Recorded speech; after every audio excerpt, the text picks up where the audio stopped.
ركز معايا بقى دلوقتي. لو انت فهمت ازاي الكمبيوتر بيشتغل، انا اضمن لك انك هتعرف تحل 99% من مشاكل الكمبيوتر، وهثبت لك دلوقتي تاني ونراجع بسرعه. الهارد عامل زي باباك، ما شاء الله عنده قوه كبيره جدا ولكنه بطيء شويه، ومساحته كبيره قوي، ممكن توصل لواحد تيرا 2 تيرا براحتك. طيب باباك علشان يعرف يوصل الاكل لمامتك تروح تطبخه هيبقى بطيء قوي، فعملنا ايه؟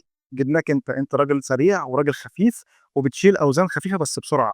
فانت اخرك مثلا، انت كرامات بقى اخرك مثلا 8 جيجا 16 جيجا 32 جيجا على قدك، بس انت سريع، فانت بتاخد الداتا من باباك، قصدي من الهارد، بتحطها عندك. اللي هو انت مين؟ انت الرام، انت الذاكره المؤقته اللي يا دوبك بتودي الحاجه وتفضى عشان تشيل حاجات تانية وهكذا. بعد ما تبقى موجوده معاك، ايه اللي بيحصل؟ انت بقى عشان سريع بتوديها لمامتك في المطبخ. مامتك بتعمل ايه؟ بتعمل بروسيسنج للداتا دي كلها، اللي هي السي بي يو او المعالج بتاعك. وبعد ما تخلصها، إيه اللي بيحصل؟ بترجع تاني الداتا تروح لحضرتك عشان انت راجل سريع، وانت تقوم جاري جري توديها عند ترابيزه الضيوف. طب الضيوف دول اللي هم مين في حالتنا؟ اللي هي الشاشه بتاعتك. تعالى ندي مثال بسيط ونشوف مع بعض ازاي العمليه تشتغل. نفترض دلوقتي مثلا انت عندك هارد، الهارد ده فيه ملفات اكسل كتير. لو انت راجل مثلا شغال في الحسابات، او انت راجل بتلعب جيمنج فعندك لعبه، او راجل مثلا بتشتغل في المونتاج، او راجل عندك فيديو عايز تشغله، ايا كان ايه اللي بيحصل؟ البيانات دي كلها موجوده فين؟ هنا. طب علشان تتعرض على الشاشه، ايه اللي بيحصل؟ جزء صغير خالص من البيانات بيروح فين؟ عند الرامات. بعد ما يروح للرامات يقوم رايح فين؟ للسي بي يو. السي بي يو بيعمل ايه؟ بعد ما يخلص يقوم مرجع فين؟ وبعد كده تقوم طالع لك في على الشاشه بتاعتك، فتبتدي بقى تشوف الفيلم او تلعب اللعبه او تشغل الاغنيه او ايا كان. ده اللي بيحصل بكل بساطه. ركز معايا بقى دلوقتي. لو انت فهمت ازاي الكمبيوتر بيشتغل، انا اضمن لك انك هتعرف تحل 99% من مشاكل الكمبيوتر، وهثبت لك دلوقتي. جالك موظف وانت شغال كاي تي هيلب ديسك في الشركه بتاعتك، وقال لك انا جهاز الكمبيوتر بتاعي بطيء. اول حاجه هتفكر فيها ايه؟ هل هتفكر في الهارد؟ ممكن يكون الهارد بطيء فمحتاج اغيره، اجيب مثلا اس اس دي ده اسرع شويه. او ممكن تكون مساحه الرامات صغيره، ممكن تكون مساحه الرامات 8 فانا هخليها 16. او السي بي يو ده مش قوي كفايه انه يعمل بروسيسنج للداتا، فانا هحاول اجيب معالج السرعه بتاعته اعلى. بدل مثلا ما سرعته 2 و4 جيجا هرتز مثلا، ممكن اجيب واحد سرعته 5200 مثلا.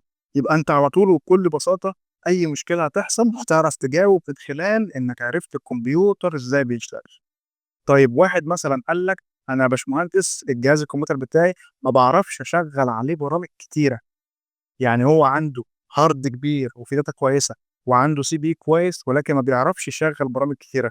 ليه؟ لان ممكن تكون الرامات عنده صغيره. في الرامات كل برنامج بياخد جزء من الذاكره المؤقته بتاعت الرامات دي. نفترض انت عندك 8 رامات مثلا، نفترض، فانت كل برنامج عندك بياخد 2 جيجا مثلا، فانت يا دوبك اخرك تشغل 4 برامج بس، فانت محتاج تزود رامات عشان تعرف تاخد داتا اكتر فتعرف تشغل برامج اكتر وهكذا. طيب واحد قال لك انا بشغل برامج كتير ومفيش مشاكل في اي حاجه، ولكن فجاه كده الشاشه بتقف، الجهاز بيعمل فريز، بيقف مش عايز يشتغل، بدوس على الكيبورد مش شغال، بدوس مش عارف على ايه مش شغال، الدنيا واقفه خالص. ممكن تكون المشكله في ايه من وجهه نظرك؟ فكر معايا. الهارد؟ ما اعتقدش. الرامات؟ ما هو بيشغل برامج كتير مفيش مشكله. ممكن تكون المشكله ايه؟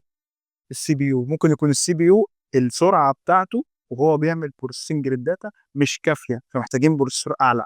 او على فكره ممكن يكون التبريد نفسه بتاع السي بي يو، يعني المعالج بتاعنا. وانا كنت عملت فيديو عن الموضوع ده، انواع تبريد السي بي يو، ازاي السي بي يو بتاعك بيطلع حراره عاليه جدا، فمحتاج يا اما مروحه يا اما حاجه اسمها سيرمال بيست شبه ما بوس كده بتتحط على المعالج علشان تسحب كل الحراره دي، ويقدر السي بي يو يشتغل بالسرعه بتاعته وكله تمام.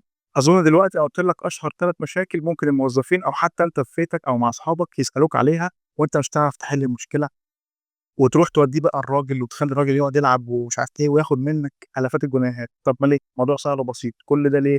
عشان انت عرفت الكمبيوتر ازاي بيشتغل عن طريق مثال باباك وانت ومامتك والضيوف. طبعا ده جزء بسيط خالص من الحاجات اللي احنا هنتكلم عليها في دبلومه هيلب ديسك، دبلومه كامله فيديوهات مسجله على الموقع اتعلمنا من الصفر.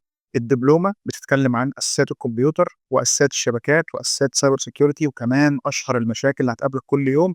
وبنغطي كل الاجزاء العمليه والنظريه اللي موجوده في كورس الاي بلس وكورس الان بلس وكمان الاس بلس، وكمان بقى اشهر المشاكل، ودي خبره الخبره اللي هتشوفها كل يوم وانت شغال.